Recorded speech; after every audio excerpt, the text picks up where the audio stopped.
کہتے ہیں جی کہ ترک رفع یدین کے بارے میں ایک حدیث پیش، رفع یدین تم کرتے ہو، تم مدعی ہو نا رفع یدین کرنے کے، تو مدعی دلیل پیش کرتا ہے، ہم نے تو رد کرنا ہے۔ سب سے بڑی صحیح حدیث جو ہے رفع یدین کرنے کی، اس کا راوی حضرت عبداللہ ابن عمر ہے، تحقیق کرو۔ حضرت عبداللہ ابن عمر نے خود رفع یدین چھوڑ دی،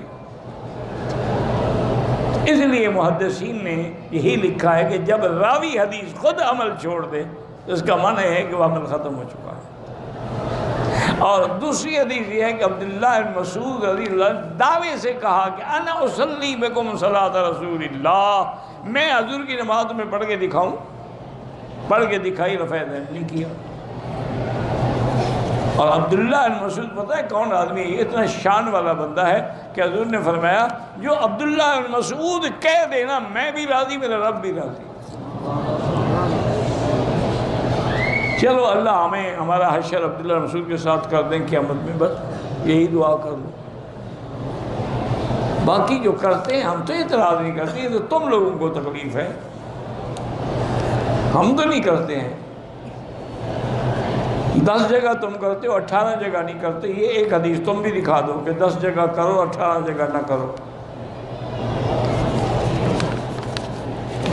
بحثیں نہ کیا کرو، جو کرتے ہیں اللہ قبول فرمائے، جو نہیں کرتے ہیں اللہ قبول فرمائے۔ حتیٰ کہ بڑے بڑے علماء، ابن القیم رحمۃ اللہ علیہ نے لکھا ہے کہ جیسے مسواک کے ساتھ نماز پڑھنے کا ثواب زیادہ ہوتا ہے، رفع یدین سے بھی اتنا ہوتا ہے، یعنی یہ نہیں کہ یہ فرض ہے یا واجب ہے۔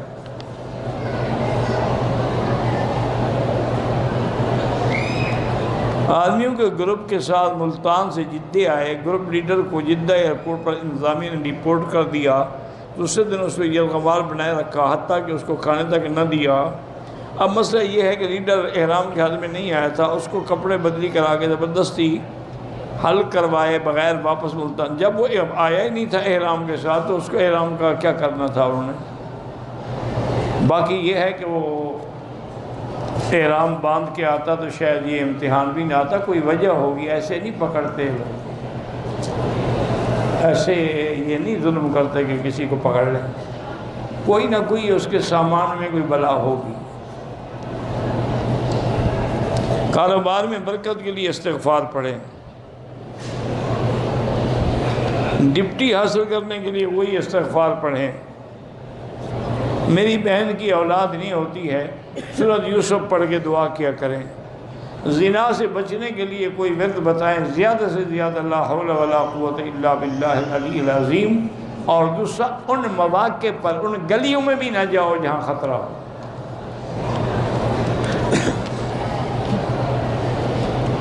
ماہواری میں بیت اللہ کے بعد نہیں بیٹھ سکتی، باہر میدان میں بیٹھیں۔ عمرے والوں کے لیے طواف الوداع ہوتا ہی نہیں۔ کاروبار میں برکت کی استغفار پڑھیں۔ باہر کے ملک میں میرے کاغذات پھنسے ہوئے، حسبنا اللہ و نعم الوکیل زیادہ پڑھو۔ میں نے کہا کہ اگر فلاں عورت سے میں نے نکاح کیا تو اس کو 3 طلاق، حنفی مسلک میں طلاق معلق بھی ہو جاتی ہے، باقی امہ کہتے ہیں کہ نہیں ہوتی، ایک قسم کا کفارہ دے دے۔ میرے ایک دوست نے نوکری کے لیے اپلائی کیا، حسبنا اللہ و نعم الوکیل۔ کہتے جی کہ گلشن اقبال رحیم یار خان میں آپ کے نام سے گھر مشہور ہے۔ وہ میری کوٹھی ہے بھائی، گھر کیوں مشہور ہے؟ وہ میرا گھر ہے، میرا رہتے نہیں تھے لیکن کوٹھی تو میری ہے۔ جب میں وہاں تھا تو جاتا تھا، آپ کی رہبری دی ہوئی ہے۔ عمرے کے بعد غسل کرنا کوئی ضروری نہیں۔ میری 2 بیٹیاں، اللہ پاک سب کو اولاد نرینہ بھی عطا فرمائیں۔ میرا شوہر ساتھ آیا ہے، اس نے عمرہ الگ کیا، میں نے الگ کیا۔ عمرہ تو ہو جائے گا لیکن پتہ نہیں کیوں ایسا ہوا۔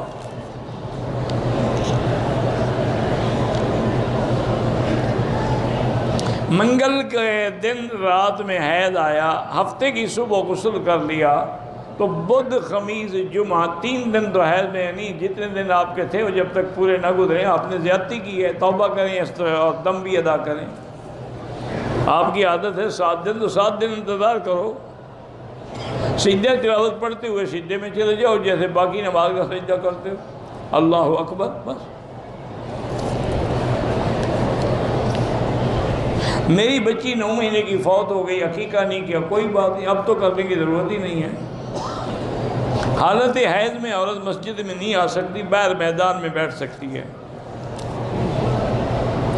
گھر سے 10 افراد عمرہ کرنے آئے ہیں، میری بیٹی بہو اور میں نے جہاز میں پتہ نہیں جوتے پہنے تھے، ایئرپورٹ میں چپل پہنے، کوئی بات نہیں، ٹھیک ہے، اللہ قبول فرمائے۔ مدینے سے مکے کے راستے میں ایک بار لیکوڈ صابن سے ہاتھ دھویا، کوئی بات نہیں ہے، 1-2 ریال خیرات کر دو۔ کسی مردے کو ایصال ثواب، بالکل قرآن پڑھ کے ثواب بھیجیں، عمرہ کر کے بھیجیں، خیرات کریں۔ اشاعت و توحید والے دیوبندیوں پہ الزام لگاتے ہیں اللہ ہدایت دے، میں نے تو نہیں سنا، بہرحال لگاتے ہیں تو خدا ہدایت دے۔ قبر میں عذاب ہوتا ہے، مرنے کے بعد مجھے ٹیلی فون کر دینا، پتہ لگ جائے گا نا۔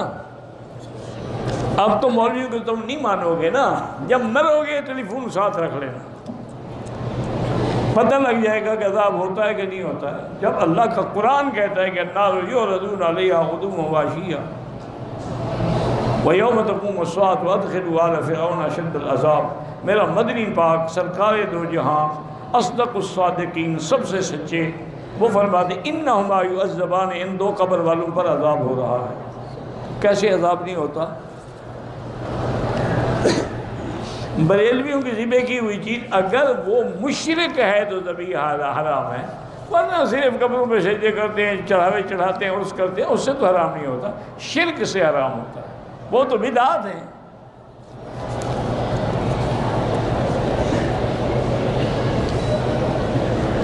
اگر زیارات کے طائف یا جیرانہ سے گزرے، بہرحال طائف جائیں تو پھر تو احرام ضروری ہے، جیرانہ سے ضروری نہیں ہے۔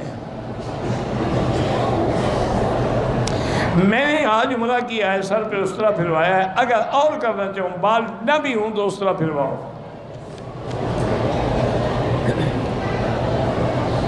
اگر عورت کو ماہواری ہو تو حرم کی دوسری منزل پہ وہ اندر ہی نہیں آ سکتے، دوسری منزل پہ کیسے چڑھ گئی؟ ہیلی کاپٹر سے اتری تھی اوپر سے؟ خدا کا خوف کرو۔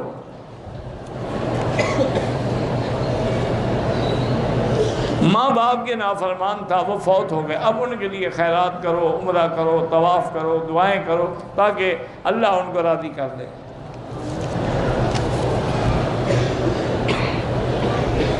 میری چچی کو برین ٹیومر ہے، اللہ شفا عطا فرمائے۔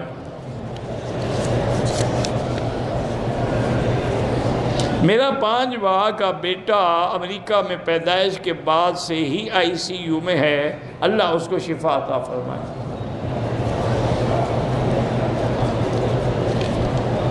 میری بیوی کے ایام شروع ہو گئے ہیں، حرم میں نہیں آ سکتی، طواف کیا، حرم میں داخل ہی نہیں ہو سکتی، طواف کیسے کرے گی؟ نماز کے ساتھ کندھے سے کندھا ملانا اور پاؤں سے پاؤں بالکل ٹھیک ہے، مانا ہے کہ صفیں سیدھی کرو۔ یہ حقیقت نہیں ہوتی کہ کندھے سے کندھا، ایک آدمی کا 6 فٹ ہے، ایک کا 4 فٹ ہے، کیسے کندھا ملائے گا؟ کوئی طریقہ ہو تو مجھے بھی بتا دو۔ مانا ہے صفیں سیدھی کرو، کندھے کے برابر کندھا ہو، پاؤں کے برابر پاؤں۔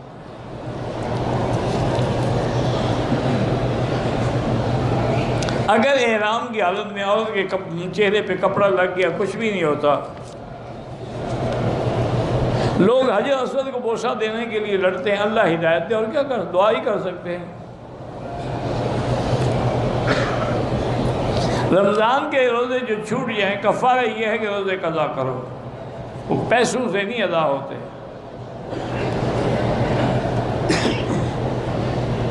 میں نے 2 مہینے کے روزے شروع کیے ہیں، ہاں جی، اگر خاص ایام آ جائیں تو ان میں آپ روزہ چھوڑ سکتی ہیں، پھر کنٹینیو کریں۔ نہ رکھ سکتی ہوں تو پھر 60 مسکینوں کو روزہ کھانا کھلایا جاتا ہے۔ لیکن تم کیوں رکھ رہی ہو یہ تو بتاؤ نا، یہ 2 مہینے کے روزے کیوں؟ کہتے جی مکی صاحب آپ کا نام کیا ہے؟ نام تو کیا لے رہے ہو تو اور کیسے بتاؤں؟ محمد مکی کہہ لو، مکی کہہ لو، کچھ کہہ لو۔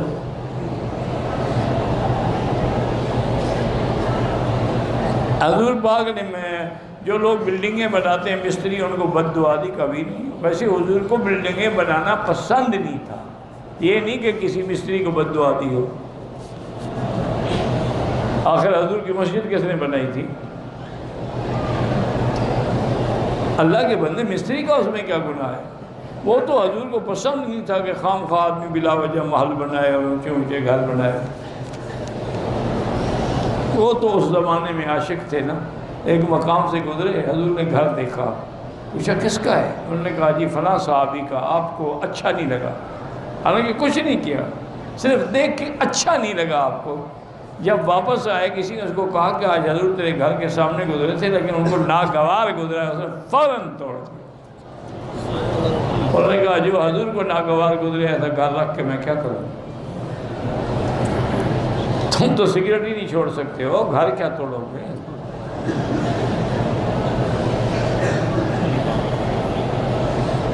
آخری رات ہے، میں میاں مسعود صاحب، میرے میاں مسعود صاحب دین پور والے جو ہے ہمارے شیخ کی اولاد ہیں، ان کو میرے سلام عرض کریں اور یہ بھی عرض کر دیں کہ الحمدللہ ثم الحمدللہ میں روزانہ ان کا نام لے کے دعا کرتا ہوں۔ جنازے کے بعد دعا نہیں ہوتی، بدعت ہے، جنازہ خود دعا ہے۔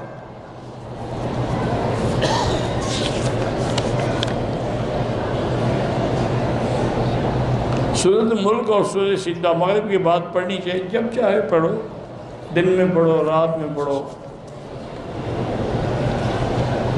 ایک آدمی کے پاس مال ہے، وہ حج نہیں کرتا، تو حضور نے فرمایا کہ من استطاع ان یحج فلم یحج، طاقت ہو اور حج نہ کرے، فلیمت ان شاء یہودیا و نصرانیا، چاہے وہ یہودی ہو کے بنے یا نصرانی ہو کے بنے، یعنی میری جماعت سے تعلق ہے۔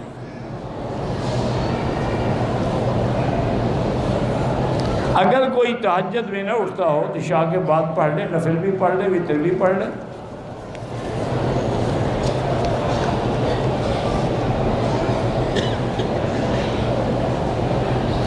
جب حضرت عیسیٰ آئیں گے تو حضور کے ایک امتی کی حیثیت میں آئیں گے، نبی بن کے نہیں آئیں گے، اور حضور کے دین پر ہی چلیں گے، نمازیں، روزے، ہر چیز۔ ہم نے عمرہ کرنے آئے، ارکان ہو گئے، بال کٹوانے باقی تھے، بیگ سے کپڑے نکال کے ایک 9 سال کا بچہ، دونوں نے احرام اتار کے شلوار پہنی، ان پہ کوئی جرمانہ نہیں۔